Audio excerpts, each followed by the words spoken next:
My name is Emily, and at 36 years old, I finally earned my master's degree after 5 grueling years of night classes, working full-time and raising 2 children.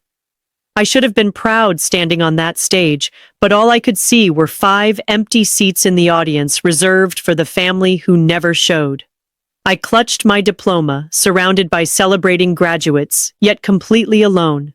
My achievement meant everything to me, but apparently nothing to them. The real gut punch came after the ceremony when my phone lit up with an urgent message from my husband. If you have ever felt betrayed by the people who should have been your biggest supporters, let me know where you are watching from. Hit that like button and subscribe to join a community who understands that family disappointment cuts deeper than any other pain.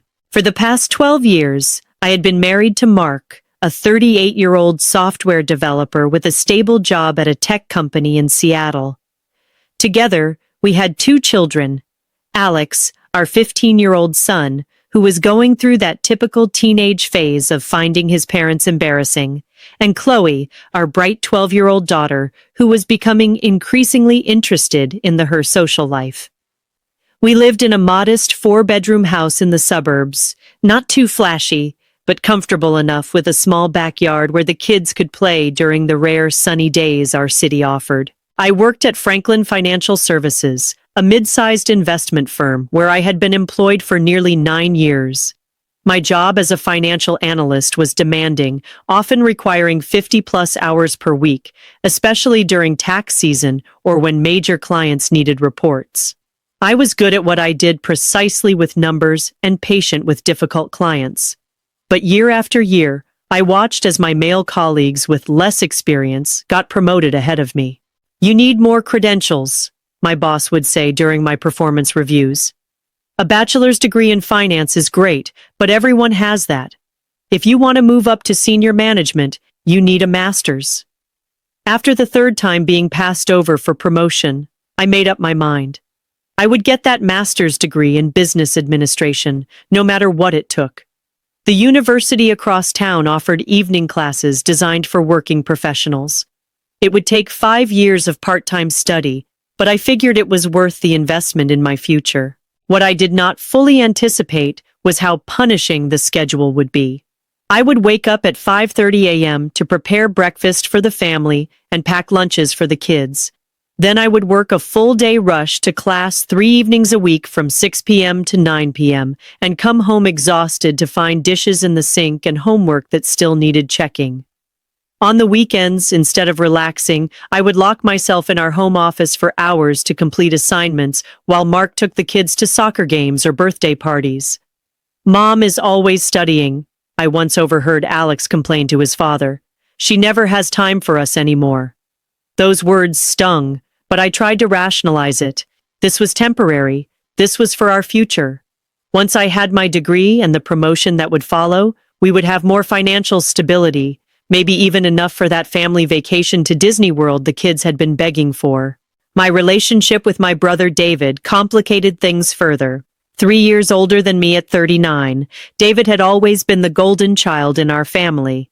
He ran a successful real estate business, lived in a waterfront property, and as a bachelor with no children, enjoyed the freedom to travel extensively and indulge in expensive hobbies like sailing and wine collecting. Our parents, Brenda and Robert, who lived 2 states away in California, never tried to hide their preference for him. When we were growing up, they attended every one of his football games, but frequently missed my academic competitions. As adults, they would drop everything to help David renovate his kitchen, but would find excuses when I needed someone to watch the kids during my final exams. "Your brother is just more fun to be around," my mother once told me after I confronted her about this imbalance. "You are always so serious and busy with your responsibilities." The irony was not lost on me that being responsible was somehow being held against me.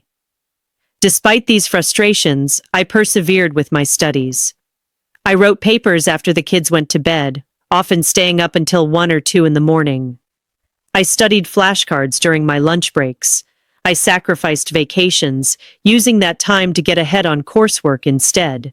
When friends invited us to parties or weekend getaways, I usually declined knowing I needed those hours for school. Mark was supportive at first, picking up some of the slack at home and encouraging me when I felt overwhelmed. But as the years dragged on, his patience began to wear thin. "How much longer is this going to take?" he would ask. "The kids barely see you anymore." "Just 2 more years," I would assure him. "Then 1 more year, then just a few more months." By the time my graduation finally approached, our marriage was strained. We still loved each other, but the distance between us had grown. Mark had developed his own routines and social circles, often taking the kids to community events or to visit his parents without me. I had missed so many family dinners, school performances, and weekend outings that it had become normal for them to function without me, which is why the graduation ceremony meant so much to me. It was not just about the degree or the career advancement opportunities it would bring. It was a chance to show my family, especially my children, that all those sacrifices had been for something meaningful. I wanted them to see me walk across that stage, to feel proud of their mother, to understand that women could pursue education at any stage of life. I wanted that moment of recognition, that collective celebration that would make the past 5 years of exhaustion worthwhile. "When I graduate," I told Mark about 6 months before the end of my program, "I want everyone there. You, the kids, my parents, even my sister Sarah from Phoenix. This is going to be a big day for all of us." He nodded and squeezed my hand. "Of course, babe, we would not miss it for the world." How hollow those words would eventually sound. 6 months before my graduation ceremony, I began planning meticulously for what I envisioned would be one of the most important days of my life. The university had sent an email with all the details, including the limited number of guest tickets each graduate would receive. I immediately requested the maximum allocation of 6 tickets, one each, for Mark, Alex, Chloe, my mom Brenda, my dad Robert, and my sister Sarah. I called my parents in California to give them the date, which they dutifully wrote down on their calendar. "We will try our best to make it, sweetie," my mother said in a tone that suggested she was already considering what might be more important. Still, I remained optimistic. This was my graduation after all. Surely they would prioritize it. Next, I reached out to Sarah, who lived in Phoenix with her husband and 3 children. Unlike our parents, she seemed genuinely excited for me. "I am so proud of you, sis," she said, "working full-time, raising kids, and getting a master's degree. You are a superwoman. I will book my flight next week." With family attendance seemingly secured, I turned my attention to the celebration. Afterward, I researched restaurants near the university and found a highly rated Italian place called Bissimo that could accommodate our party of 8. It was expensive, nearly $300 for the reservation, but this was a once-in-a-lifetime occasion. I put down the deposit without hesitation. Since my parents would be traveling from out of state, I also booked them a hotel room at the Marriott downtown, using points I had accumulated through business trips. Everything was falling into place, and for once, I allowed myself to feel excitement rather than stress when thinking about school. 2 months before graduation, I splurged on a new dress, a sophisticated navy blue sheath with subtle lace detailing that would look appropriate under my graduation gown, but beautiful for the dinner afterward. I scheduled appointments for hair, makeup, and a manicure on the morning of the ceremony. These were luxuries I rarely indulged in, always putting family expenses first, but I wanted to look and feel my best on this day. "Mom, you look pretty," Chloe said when I tried on the dress at home, "like when you and Dad got married in those pictures." Her comment brought tears to my eyes. I could not remember the last time I had dressed up for anything other than a work function. The daily grind of juggling responsibilities had left little time for personal vanity. 3 weeks before graduation, the first hint of trouble appeared. David called to catch up something he did sporadically when he remembered he had a sister. After asking perfunctory questions about my studies, he dropped a bombshell. "By the way, I am throwing a massive barbecue at my place on May 15th. I just installed a new outdoor kitchen and want to break it in. You guys should come. The kids would love the pool. My stomach dropped. David, that is my graduation day. I told everyone months ago. There was a pause on the line. Oh, right. I forgot about that. Can you change your barbecue to another weekend? I asked, trying to keep my voice level. Not really, he replied, sounding unconcerned. I have already invited like 30 people, including clients who are only in town that weekend. But hey, when does your ceremony end? Maybe you can stop by afterward. I felt my blood pressure rising. The ceremony is at 2 p.m. and will probably go until 5. Then we have dinner reservations. But that is not the point. My family is supposed to be at my graduation. Come on, Emily, David said with that dismissive tone he had perfected since childhood. It is just a graduation. You already had one for your bachelor's degree. This is just a piece of paper saying you took some extra classes. I was speechless. Just a piece of paper. 5 years of sacrifice, reduced to some extra classes before I could formulate a response that was not purely profanity. David continued, Look, Mom and Dad are coming to my barbecue. They already confirmed. And they are bringing Aunt Susan and Uncle Joe, who are visiting from Florida. You know how rarely we see them. Now I was truly seeing red. You told Mom and Dad about your barbecue before checking with me about the date, even though you knew my graduation was coming up. I did not realize it was such a big deal, he said defensively. You are 36, not 22. It is not like this is your first rodeo. We argued for another 10 minutes with David refusing to budge and me growing increasingly upset. By the time I hung up, I was shaking with anger and fighting back tears. I immediately called my mother, hoping she would see reason and prioritize my graduation. Mom, David scheduled a barbecue on my graduation day. You cannot go to that instead. Her response was infuriatingly diplomatic. Oh dear, what bad timing. Cannot you both reschedule? No, Mom. The university does not change commencement dates for individuals. This has been planned for a year. I told you about it 6 months ago. Well, it is just so difficult, she sighed. Your aunt and uncle will be here from Florida, and you know your father loves David's barbecues. Cannot we come to both? The conversation went downhill from there, with my mother suggesting I was being selfish for not understanding the family's desire to attend both events, as if that were physically possible, with the timing and distance involved. That evening, I tearfully recounted the conversation to Mark, expecting his unwavering support. He listened attentively, rubbing my back as I expressed my hurt and disappointment. Your family has always been like this, he said soothingly. But hey, you will still have us there cheering you on. Me and the kids will be your fan club. That is what really matters, right? His words calmed me somewhat. He was right. As long as my immediate family, my husband and children were there to support me, I could handle my parents' predictable preference for David. After all, Mark and the kids had witnessed the daily struggle, the late nights, the stress, headaches, the missed family events. They understood what this achievement meant to me. Promise me you three will be there, I said, looking into his eyes. No matter what. I promise, Mark, replied, kissing my forehead. Nothing could keep us away. I wanted desperately to believe him. The day before graduation arrived with a flurry of last-minute preparations. I picked up my cap and gown from the university bookstore, carefully hanging them in our bedroom.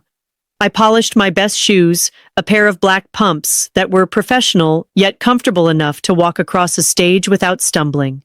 I charged my phone and camera to ensure I could capture plenty of memories. My excitement was tinged with anxiety.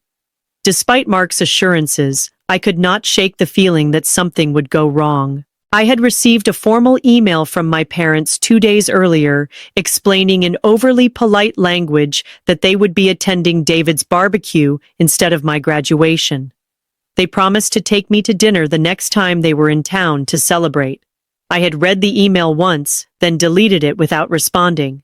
Sarah had also backed out, calling with genuine regret in her voice to explain that her youngest had come down with chickenpox, making travel impossible. I understood her situation completely, but it still added to my growing sense of abandonment. At least I still have you three, I said to Mark as we prepared dinner that evening. He nodded distractedly, focused on his phone. I noticed he had been texting frequently throughout the day, but thought nothing of it until my own phone rang. It was my mother, Brenda. Emily, I just wanted to call and see if the kids are still coming to David's tomorrow. He is setting up games for all the children, and Chloe and Alex are on his list. I nearly dropped the pot of pasta I was draining. What? No, Mom. The kids are coming to my graduation with Mark. Oh, she sounded confused. David said. Mark mentioned bringing them to the barbecue. There will be several families there with children their age, and David hired a lifeguard for the pool. They would have much more fun than sitting through a long ceremony. My hands were shaking as I set down the pot and stepped away from the stove. I looked at Mark, who was suddenly very interested in chopping vegetables. Mom, I need to go, I said abruptly and ended the call. The silence in the kitchen was deafening until I broke it. Mark, why does my mother think you and the kids are going to David's barbecue tomorrow? He would not meet my eyes. I might have mentioned to David that the kids were asking about the party. They heard about the pool and the games from their cousins. And you told him you were bringing them without discussing it with me first. Mark finally looked up, his expression a mixture of guilt and defiance. Emily, be reasonable. The ceremony is going to be 3 hours of sitting quietly while hundreds of names are called. The kids will be bored out of their minds. So instead of teaching them about supporting family and celebrating achievements, you are teaching them that fun always comes first. My voice was rising despite my efforts to stay calm. This graduation represents 5 years of sacrificing time with them to build a better future for us. Do you not think it is important for them to see that hard work pays off? Mark sighed heavily. Of course I do. But the kids really want to go to the barbecue. Alex has been talking nonstop about swimming with his cousins, and Chloe heard that her friend Jasmine from soccer will be there. David invited her whole family. So what are you saying? I asked, though I already knew the answer. That you want to take our children to a barbecue instead of watching their mother graduate with honors. Cannot we compromise? Mark suggested, his tone irritatingly reasonable. Maybe I take the kids to the barbecue and we meet you at the restaurant afterward to celebrate. Or I could come to the ceremony alone and pick you up after dropping the kids at David's. I stared at him in disbelief. Do you hear yourself? This is not about negotiating a business deal. This is about being there for me on one of the most important days of my life. You are being dramatic, Mark muttered. It is just a graduation ceremony. Just a graduation ceremony. The exact words David had used, as if my accomplishment was trivial, a minor inconvenience in their social calendars. 5 years, Mark, I said, my voice quivering. 5 years of missing bedtimes, of studying until 2 a.m., of using every vacation day for exams instead of family trips. 5 years of you complaining about my absence of the kids, feeling neglected, of me carrying guilt on top of exhaustion. And now that it is finally over, now that I want one day, just one single day of recognition and support, you are all too busy with a barbecue. The kids should be able to decide for themselves, he countered. They are 15 and 12. Of course, they would choose a pool party over a graduation ceremony. That is why parents make decisions based on values, not on what is more fun. The argument escalated from there. Alex and Chloe came downstairs, drawn by our raised voices. When they realized what we were fighting about, they predictably sided with their father, Alex, declaring that only nerds care about graduation ceremonies, and Chloe tearfully asking why I wanted to ruin their fun. I went to bed that night without eating dinner, too upset to stomach food. Mark slept on the couch, a rare occurrence in our marriage. As I lay awake staring at the ceiling, I wondered how we had reached this point. How had my family become so disconnected from my life, so dismissive of my achievements? The irony was painful.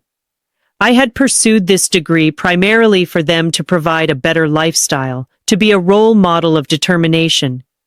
Yet they could not give me a single afternoon of support in return. I cried silently into my pillow, mourning not just tomorrow's inevitable disappointment, but something deeper, a fundamental misalignment in how my family and I valued each other's lives. Sleep evaded me until the early hours of the morning. My graduation outfit hanging like a ghost in the corner of the bedroom, a symbol of tomorrow's empty celebration. I woke up disoriented after just a few hours of restless sleep. For a moment, I forgot about the previous night's argument, my mind automatically shifting into graduation day excitement. Then reality crashed back, and I reached across the bed to find Mark's side empty and cold. Dragging myself to the bathroom, I splashed cold water on my puffy eyes and tried to summon some enthusiasm. This was still my day, my achievement. I would not let their absence ruin it completely. Downstairs, the house was eerily quiet. No sounds of breakfast being made, no television cartoons, no bickering children. On the kitchen counter sat a hastily scrolled note. Took the kids to David's early to help set up. We'll try to make it back for your ceremony. Congratulations, Mark. The note felt like a physical blow. Not even a proper goodbye, just an afterthought. I crumpled it and threw it in the trash, then made myself a cup of coffee with trembling hands. The clock read 9:30 a.m. My hair appointment was at 10 a.m., followed by makeup at 11 a.m. The ceremony began at 2 p.m., with graduates required to arrive by 1 o'clock for lineup and instructions. Despite the hollow feeling in my chest, I forced myself to follow the day's schedule.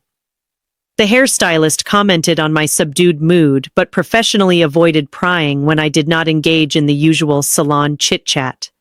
The makeup artist did her best to conceal my swollen eyes and pale complexion, creating a polished look that contrasted sharply with my inner turmoil. Back home, I carefully put on my new dress, straightened the cap on my newly styled hair, and adjusted the gown zipper.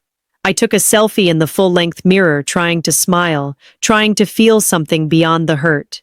I posted it to social media with a caption about achieving goals and tagged my family members out of habit or perhaps spite. The congratulatory comments began immediately.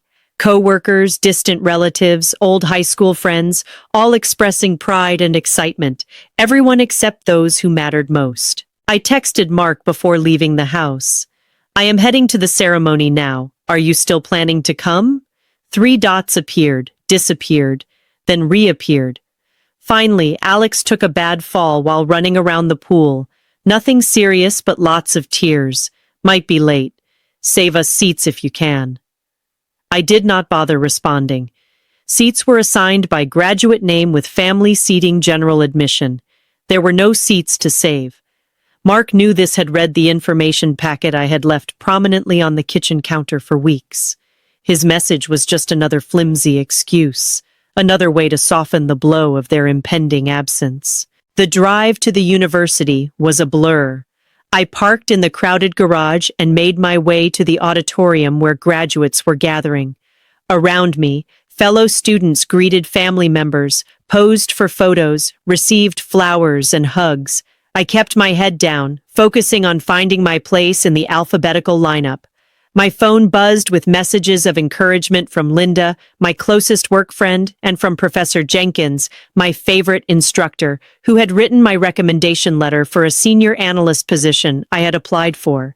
Their words were kind, but only emphasized the silence from my family. The graduates processed into the main hall to pomp and circumstance, an ocean of identical black gowns and square caps. From the stage, I scanned the audience irrationally, hoping to spot Mark and the kids slipping in late. The ceremony began with speeches from the university president, the dean, and a successful alumni who spoke about perseverance and work-life balance. Words that felt like they were directed specifically at me. When my department was called, I rose with my row and waited for my name. In those moments of anticipation, I made a decision. I would enjoy this moment for myself, not for anyone else. I had earned this. Emily Marie Williams, Master of Business Administration with honors. I walked across the stage with my head high, shook the dean's hand, accepted my diploma case, and moved the tassel on my cap from right to left. There was polite applause, the same as for every other graduate. No distinctive cheers, no special whistles or calls of my name, just the anonymous recognition of strangers witnessing another stranger's milestone. After returning to my seat, I felt oddly calm. The hurt was still there, but it had crystallized into something harder, something that felt like resolve. I sat through the remainder of the ceremony in a detached state, clapping automatically for my fellow graduates, while my mind wandered to what would come next, how I would address this betrayal with my family, what it meant for my marriage, for my relationship with my children, for my sense of self-worth. When the ceremony ended, graduates flooded the lawn outside for the traditional cap tossing and photos. I stood awkwardly at the periphery, watching families reunite.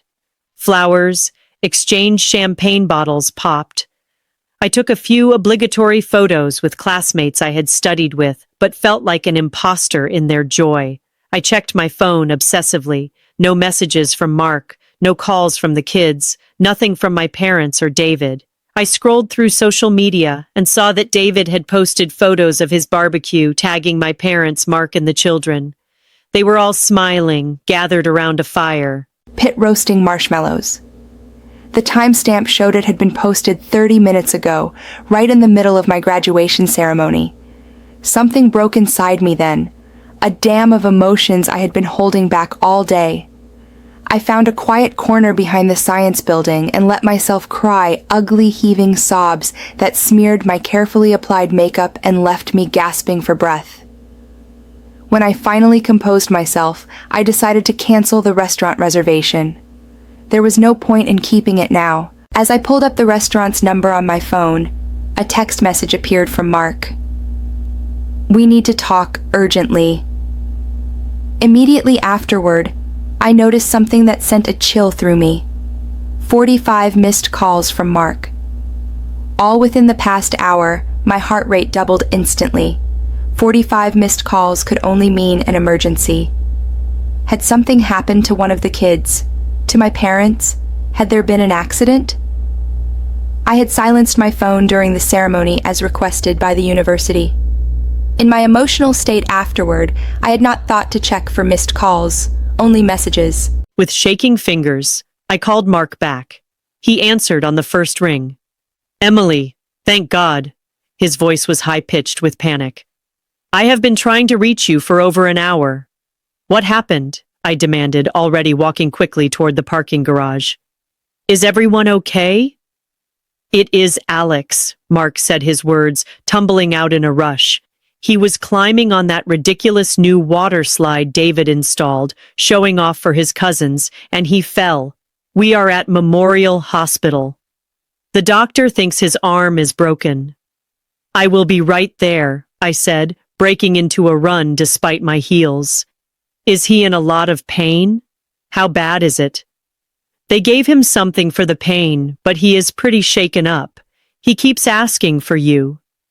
That last part sent a wave of conflicting emotions through me. On one hand, my maternal instinct kicked in immediately, desperate to reach my injured child. On the other, a small, bitter voice in my head noted that now suddenly my presence was essential. I drove to the hospital in a state of heightened anxiety, alternating between concern for Alex and residual anger at the entire situation. The graduation gown lay crumpled in my passenger seat, the cap tossed carelessly in the back. My diploma case sat unopened on the dashboard. Memorial Hospital was only 15 minutes from campus, but the drive felt interminable.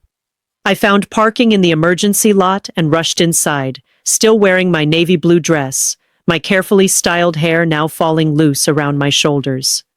The emergency room was busy with the typical Saturday afternoon cases. I gave Alex's name at the reception desk and was directed to Bay 7. Drawing back the curtain, I found a scene that stopped me in my tracks. Alex lay on the bed, his right arm encased in a temporary splint, his face tear-stained, but calm. Around him stood not just Mark and Chloe, but my parents Brenda and Robert, David and a doctor reviewing some x-rays. They all turned to look at me, as I entered expressions ranging from relief to guilt to something that looked uncomfortably like pity. "Mom!" Alex called out, his voice small and childlike, despite his teenage status. "You came." I moved immediately to his side, maternal instinct overriding everything else. "Of course I came, sweetheart. How are you feeling? What happened?" As I smoothed his hair back from his forehead, the doctor approached and introduced himself as Dr. Ramirez. "Your son has a simple fracture of the radius," he explained, pointing to the X-ray. "Painful, but straightforward. We will put a cast on it, and he should heal completely in about 6 weeks." I nodded gratefully, relief washing over me. A broken arm was serious but manageable, not life-threatening, not permanent. "He was very brave," my mother interjected, patting Alex's leg. "Barely cried at all after the initial shock." I acknowledged her with a tight smile, but could not bring myself to engage further. The fact that they were all here, gathered around my son, when they could not be bothered to attend my graduation, felt like salt in an open wound. David stepped forward, his expression contrite. "Thank God you got here, sis. The little man has been asking for you nonstop." Something in his casual tone, the ease with which he acted as if this were just a normal family gathering rather than the culmination of a profound betrayal, snapped what remained of my composure. "Thank God I got here," I repeated, my voice dangerously quiet, "as opposed to where I was before graduating alone, while my entire family enjoyed a barbecue." An uncomfortable silence fell over the small space. Mark shot me. A warning look silently pleading for me to not do this here. Not now. But 5 years of suppressed exhaustion, frustration, and hurt had reached a boiling point. I just spent the most important day of my professional life completely alone. I continued, my voice trembling but clear. No husband, no children, no parents, not even a single text message of congratulations, because a barbecue and a pool party were more important than 5 years of sacrifice and hard work. "Emily," my father began, his tone placating, "this is hardly the time or place." "When would be a better time, Dad?" I asked, tears threatening again. "When I am back to being invisible? When I am back to being the responsible one who never gets acknowledged? When I am back to putting everyone else first, while none of you can spare a single afternoon for me?" My mother looked genuinely confused. "Honey, we did not realize it meant this much to you. It is just a ceremony." "Just a ceremony?" I repeated hollowly. "Just like it is just a degree, just an accomplishment, just my life." David, clearly uncomfortable with the tension, attempted to deflect. "Look, what matters now is that Alex is going to be okay. This was an emergency situation." "And if there had not been an emergency," I challenged him, "would any of you have regretted missing my graduation? Would you have even thought about me at all today?" The silence that followed was answer enough. Mark stepped forward, placing a hand on my arm. "Emily, you are upset, and you have every right to be, but Alex needs calm right now. We can discuss this later." I looked at my son, who was watching the adult drama unfold with wide, anxious eyes. Chloe stood beside him, chewing her lip nervously. They did not deserve to witness this, to be caught in the crossfire of adult resentments. "You are right," I conceded, taking a deep breath. "Alex needs us to focus on him right now." I turned my attention fully to my son, asking him about the doctor's examination, making sure he understood what would happen next with the casting process. I kept my voice steady and reassuring, compartmentalizing my hurt, as I had done countless times before. When the nurse came to take Alex for casting, I volunteered to accompany him, needing a break from the suffocating presence of everyone else. As we walked down the hallway, Alex, leaning slightly against me, he spoke softly. "I am sorry I missed your graduation, Mom. I really wanted to go to the party, and Dad said it would be okay." I swallowed hard. "It is not your fault, sweetie. Adults made those decisions, not you." "But you are sad." Yes, I admitted, seeing no point in lying to him. I am sad, but I am also very proud of myself, and I hope someday you will understand why today was important. He nodded solemnly, his young face contemplative in a way that made him look suddenly older. I am proud of you too, Mom, even if I did not see you get your diploma thing. His simple words were the first genuine recognition I had received all day, and they meant more coming from him than they would have from anyone else. After Alex's arm was properly cast, we returned to find the emergency room bay empty, except for Mark, who explained that my parents and David had gone to get coffee in the cafeteria. Chloe had accompanied them, apparently more interested in the hospital vending machines than in her brother's medical procedure. The doctor says we can take him home, Mark said, handing me the discharge paperwork. He has a prescription for pain medication that we need to fill. I nodded mechanically, still operating in mother mode, prioritizing Alex's needs above everything else. I will take him home. You can pick up the prescription. Emily, Mark began hesitantly, about today. Not now, I cut him off, not in front of Alex. Just then, my phone rang. It was Linda, my coworker, who had promised to attend the graduation ceremony to support me. Emily, where are you? I have been looking everywhere. I thought we were meeting by the fountain after the ceremony. I had completely forgotten our arrangement in the chaos of the emergency. Linda, I am so sorry. I am at Memorial Hospital. Alex had an accident. Oh my God, is he okay? Her concern was immediate and genuine. A broken arm. We are about to head home. Do you need anything? Company? Food? Someone to pick up prescriptions? Her thoughtful offers in stark contrast to my family's behavior brought a lump to my throat. Actually, would you mind coming over later? I could use a friend right now. Of course, I will bring dinner. Text me your address. After ending the call, I noticed Mark watching me with an odd expression. Who was that? He asked. Linda from work. She came to my graduation since no one else did, I replied pointedly. She is bringing dinner later. Before he could respond, my parents and David returned with Chloe, all carrying hospital cafeteria, coffees, and snacks. My mother immediately fussed over Alex's new blue cast, while my father asked about follow-up appointments. David hung back uncharacteristically subdued. We are taking Alex home now, I announced to the group. He needs rest. We will come with you, my mother declared. You will need help with dinner and getting him settled. No, I said firmly, surprising even myself with the forcefulness of my response. Thank you, but no. Linda is bringing dinner, and I can manage my own son. The stunned silence that followed gave me a small, vindictive satisfaction.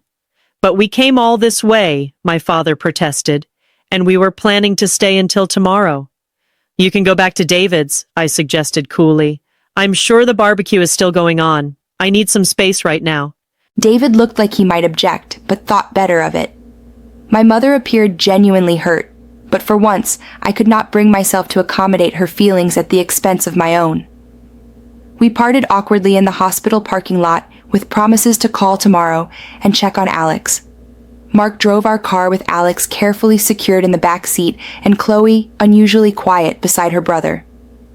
I stared out the passenger window physically and emotionally exhausted. At home, I helped Alex get comfortable on the living room couch with pillows propping up his arm and his favorite television show playing. Chloe retreated to her room, clearly sensing the tension between her parents. Mark hovered uncertainly, waiting for the inevitable confrontation. I am going to change, I said, gesturing to my graduation outfit that I was still wearing. Then we need to talk. Upstairs, I peeled off the navy blue dress that should have been associated with triumph, but now felt like a costume from a failed performance. I put on comfortable clothes, washed the smeared makeup from my face, and took several deep breaths before returning downstairs. Mark was in the kitchen mechanically unpacking the prescription bag from the pharmacy. He looked up when I entered. Emily, I know you are angry, he began. Angry does not begin to cover it, I replied, keeping my voice low so the kids would not hear. I feel betrayed, Mark. by you most of all. He had the decency to look ashamed. I made a mistake.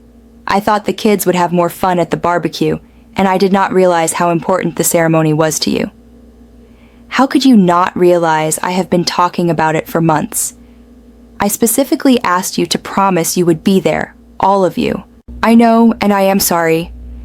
When David invited us, the kids got so excited, and it seemed like a harmless compromise at the time. A compromise implies both parties agree, I said bitterly. You made a unilateral decision to prioritize fun over supporting me. Mark leaned against the counter, running a hand through his hair. You are right. I screwed up badly. But does one mistake erase 12 years of marriage? 5 years of me supporting you through your degree? Supporting me? I repeated incredulously. You complained constantly about my absence. You made me feel guilty for studying. You took the kids to events without even trying to include me. And then on the one day I needed you to show up for me, you chose my brother's party instead. That is not fair, he protested. I have been juggling work and childcare and house maintenance while you were in class 3 nights a week. I have been supportive in ways you do not even see. And I have been working full-time while studying nights and weekends for 5 years to build a better future for our family. I countered, We have both made sacrifices, Mark. The difference is that I would never ever have missed an important milestone in your life. The truth of that statement hung between us. Mark knew I was right. For all his complaints about my absence, I had always shown up for his important moments, rearranging my study schedule, missing classes if necessary. What do you want me to do? He asked finally. How do I fix this? I shook my head slowly. I do not know if you can fix it immediately. I need time to think about what this means for us, about whether I can trust you to value me and my accomplishments. Are you saying you want a separation? Alarm crept into his voice. No, I clarified. I am saying I need space to process what happened today. I am going to stay at the hotel I booked for my parents just for a week. I need to clear my head. A week, Emily, be reasonable. Alex has a broken arm. He needs his mother. Alex has a father who apparently is perfectly capable of making decisions without consulting me. I replied sharply. He will be fine for a few days with you in charge. I will check in on him daily and come back if there are any complications. Mark looked like he wanted to argue further, but seemed to realize he was in no position to deny me this request. When will you leave? After Linda brings dinner, and I explain things to the kids, I will pack tonight and leave in the morning. As if on cue, the doorbell rang announcing Linda's arrival. She brought not only dinner as promised, but also a graduation gift, a beautiful leather portfolio embossed with my initials, and a card signed by several coworkers. We are so proud of you, she said, hugging me tightly. You worked so hard for this. Her simple acknowledgement brought fresh tears to my eyes. This was all I had wanted from my family, this basic recognition of my achievement. After dinner, while Linda helped Mark clear the dishes, I sat with both children to explain my temporary absence. I reassured Alex that I would check on him every day, and that I was not leaving because of his accident. I just need some quiet time to think, I told them. Sometimes adults need space just like you do when you get overwhelmed. Chloe, more perceptive than I had given her credit for, asked directly, Is this because we missed your graduation? Partly, I admitted, not wanting to lie to them. I was very hurt by that. But this is more about me needing to figure out what I want going forward. It is not a punishment for anyone. It is just something I need. To my surprise, both children accepted this explanation with minimal protest. Perhaps they sensed the depth of my hurt, or perhaps they were simply exhausted by the day's events. Either way, they hugged me goodnight with extra fierceness, as if already missing me. The next morning, I packed a small suitcase and drove to the downtown hotel, checking into the room I had originally reserved for my parents. The irony was not lost on me. As I settled into the quiet space, I felt a strange mixture of grief and liberation. For the first time in years, I had put my own needs first. The guilt I had expected to feel was surprisingly absent, replaced by a newfound sense of self-respect. Over the next few days, I received a flurry of apologetic texts and calls. My parents left a tearful voicemail admitting they had been thoughtless. David sent an elaborate flower arrangement to the hotel with a card acknowledging his selfishness. Mark called every evening, his tone increasingly desperate as he realized I was serious about this time apart. I spent the week reflecting on my relationships, my career goals, and what I wanted from the next phase of my life. I visited Alex daily, bringing small gifts and helping him adapt to one-armed living. I had lunch with Chloe at her school, reassuring her that family challenges were normal and resolvable. I spoke with my boss about the senior analyst position, which had been unofficially offered to me upon completion of my degree. By the end of the week, I had reached several important conclusions. My family's behavior had revealed a painful truth about how they valued my contributions and aspirations, but it had also given me clarity about my own worth and the boundaries I needed to establish going forward. When I finally returned home, I was ready for the difficult conversations that would reshape our family dynamics. 1 week after my graduation ceremony, I drove home from the hotel with a sense of purpose I had not felt in years. The time alone had been transformative, allowing me to process my hurt without the constant pressure to forgive prematurely for the sake of family harmony. Mark was waiting for me on the front porch, a tentative smile on his face. He helped carry my suitcase inside where the house was surprisingly clean and orderly. I later learned he had hired a cleaning service, a gesture that acknowledged how much domestic labor I typically shouldered alongside my other responsibilities. "The kids are at school," he said. "I thought we should talk privately first."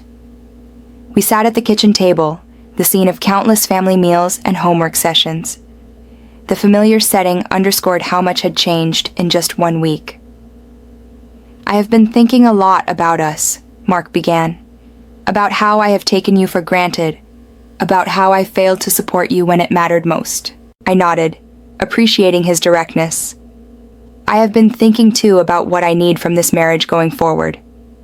"Tell me," he said, and for perhaps the first time in years, he seemed genuinely ready to listen. "I need respect for my accomplishments, not just lip service. I need a true partner who values my goals as much as his own and the children's. I need to stop being the default parent, the default housekeeper, the one whose needs always come last." Mark did not become defensive as he might have before. Instead, he acknowledged the truth in my words. "You deserve all of that. I see now how I have been putting you last, even while complaining about your absence. It was unfair and hypocritical." We talked for hours more honestly than we had in years. Mark revealed his own insecurities about my educational advancement, fearing I would outgrow him professionally. I shared my resentment over bearing the mental load of family management while pursuing my degree. We discussed practical changes like hiring occasional help with housework and creating a fair division of parenting responsibilities. When the children returned from school, we had a family meeting. Alex, his cast, now decorated with colorful signatures from classmates, sat solemnly as we explained that we were working through some challenges, but were committed to being stronger as a family. "Does this mean you are staying, Mom?" Chloe asked, her voice small. "Yes," I assured her. "But it also means some things will be different. I will be starting a new position at work soon with more responsibility, and everyone in this family needs to contribute more at home." To my surprise, both children readily agreed. Alex volunteered to take over lawn mowing duties once his arm healed, while Chloe offered to be responsible for laundry sorting. They seemed almost relieved to have concrete ways to help maintain our household. Over the next few days, I had similarly forthright conversations with my parents and David.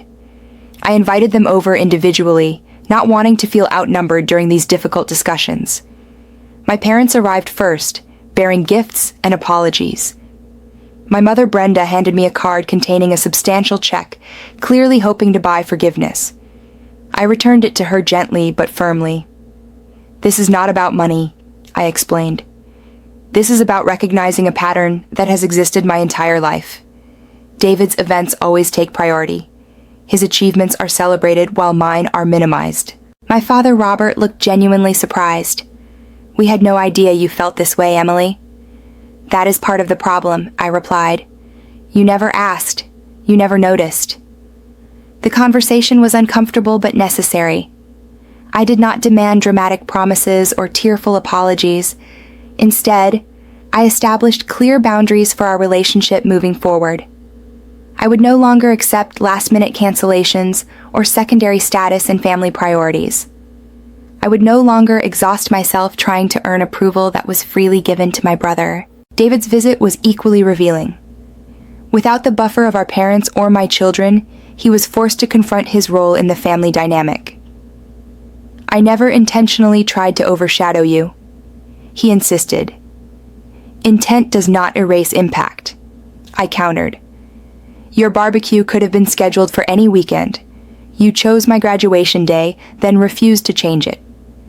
To his credit, David did not make excuses. "You are right. I have been selfish. I think I have gotten used to being the center of attention in this family." We reached an understanding that would require ongoing effort to maintain.